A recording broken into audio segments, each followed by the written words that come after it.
Ya pemirsa, bisa dibilang saat ini sedang terjadi sebuah duel energi di panggung ekonomi dunia. Amerika Serikat berupaya menjadi pemimpin dalam ekspor minyak dan gas, sementara China ini terus mendorong produk teknologi energi bersih ke berbagai negara. Tapi siapa yang unggul dan apa dampaknya buat peta kekuatan ekonomi global ke depannya? Mari kita lihat faktanya dalam agak lain, ekspor energi AS versus China.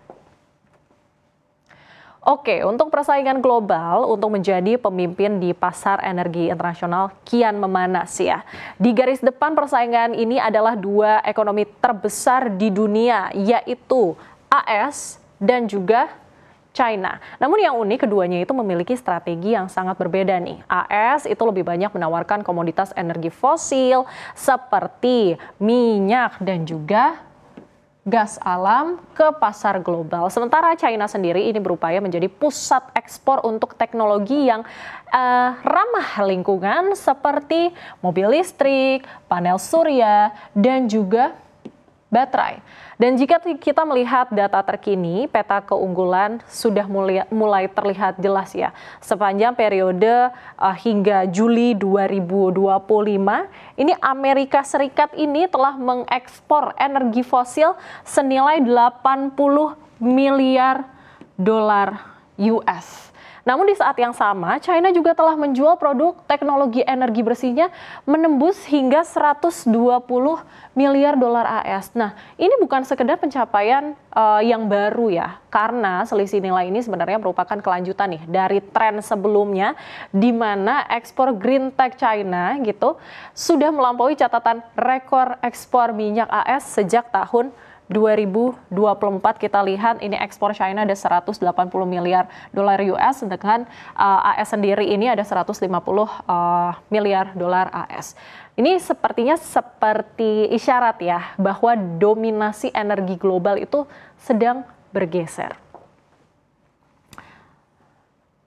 Kalau kita fokus, kita perluas begitu ya fokus kita, maka kinerja ekspor clean tech dari China itu terlihat semakin meyakinkan. Hanya dalam bulan Agustus 2025 saja nilai ekspornya itu menyentuh angka 20 miliar dolar dan ini menjadi rekor tertinggi sepanjang masa untuk teknologi energi ramah lingkungan. Kalau kita lihat grafik ini, kontribusi terbesar datang dari kendaraan listrik atau EV, electric vehicle, yang terlihat mengalami lonjakan yang signifikan begitu di paruh kedua tahun 2025. Lalu disusul dengan baterai yang juga menunjukkan kenaikan yang cukup tajam. Ada kenaikan di sini. Dan variasi produk lainnya seperti ada turbin angin, ada sistem pemanas dan juga pendingin dan juga infrastruktur listrik hingga ke panel surya atau solar PV. Memang kontribusinya memang kecil ya kalau kita lihat dari solar PV sendiri, tapi kalau kita lihat grafiknya ini tetap konsisten gitu, tetap menjaga konsistensi ekspor ini di sepanjang tahun di 2025 sendiri. Nah, kalau kita lihat tren 5 tahun terakhir gitu ya dari tahun 2020 kenaikan ekspor clean tech China ini kayaknya memang bukan terjadi secara mendadak gitu ya, tapi bertahap dan juga berjalan dengan stabil sejak tahun 2021. Ini 2021 di sini di tengah-tengah ya. Lebih jauh lagi ekspansi ini tidak hanya berputar di kawasan negara maju seperti Amerika saja gitu ya, atau China juga. Jadi sebagian besar ekspor mobil listrik China ini di tahun ini aja sudah masuk ke negara-negara di luar OECD atau kalau kita sebut itu kawasan berkembang. Jadi strategi China ini jelas ya, menyasar pasar yang memang sedang tumbuh dan juga membangun fondasi infrastruktur energi hijau di berbagai belahan dunia.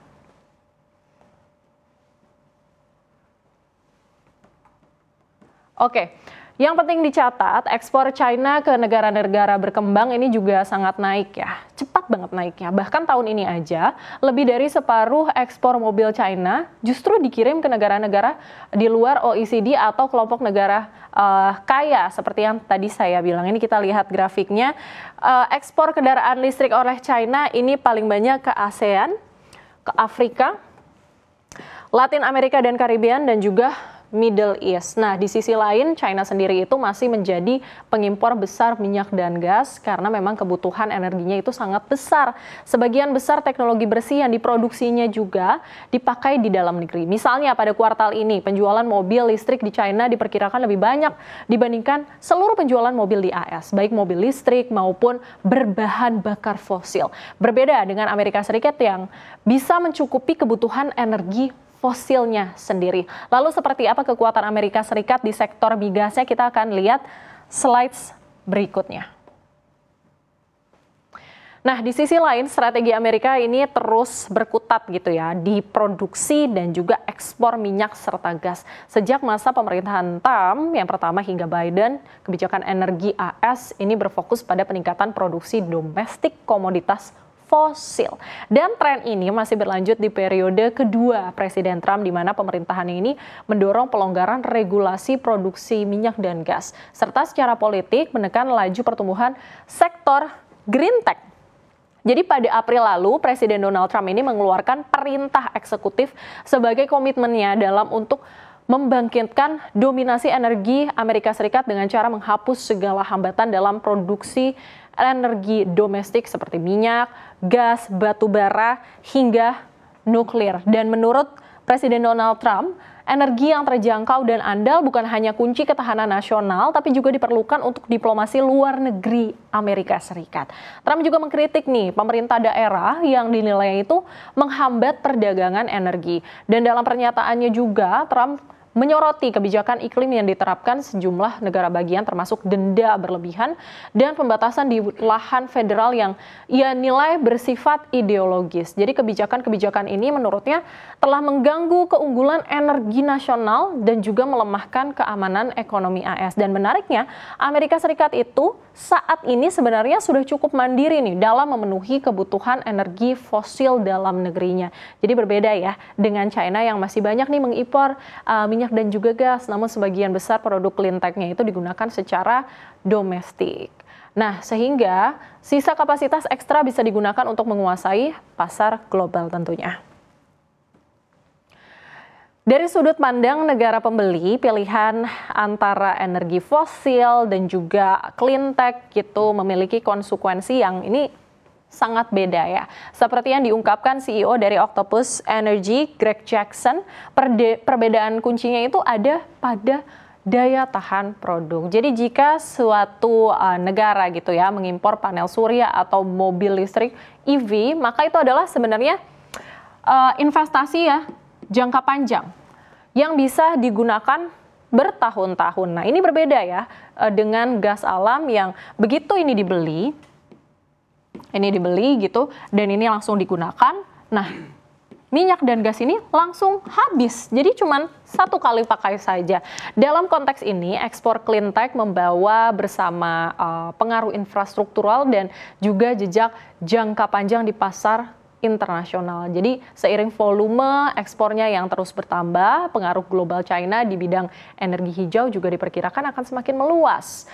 Dan seperti yang telah dilaporkan oleh Bloomberg sebelumnya, baik China maupun Amerika saat ini sama-sama punya kapasitas yang berlebih di sektor energinya masing-masing. Dan itulah yang membuat keduanya mampu meraup miliaran dolar dari pasar ekspor energi. AS mungkin masih bisa mendulang cuan lebih besar dari komoditas fosilnya. Namun pengaruh global China diperkirakan akan terus meluas karena terbukti ya kalau ekspor teknologi energi bersih terus meningkat dari tahun ke tahun. Dan dari kacamata negara pengimpor, energi bersih adalah sebuah perangkat yang hanya sekali dibeli dan bisa dipakai hingga 20 tahun. Namun sebaliknya, energi fosil hanya bisa sekali pakai.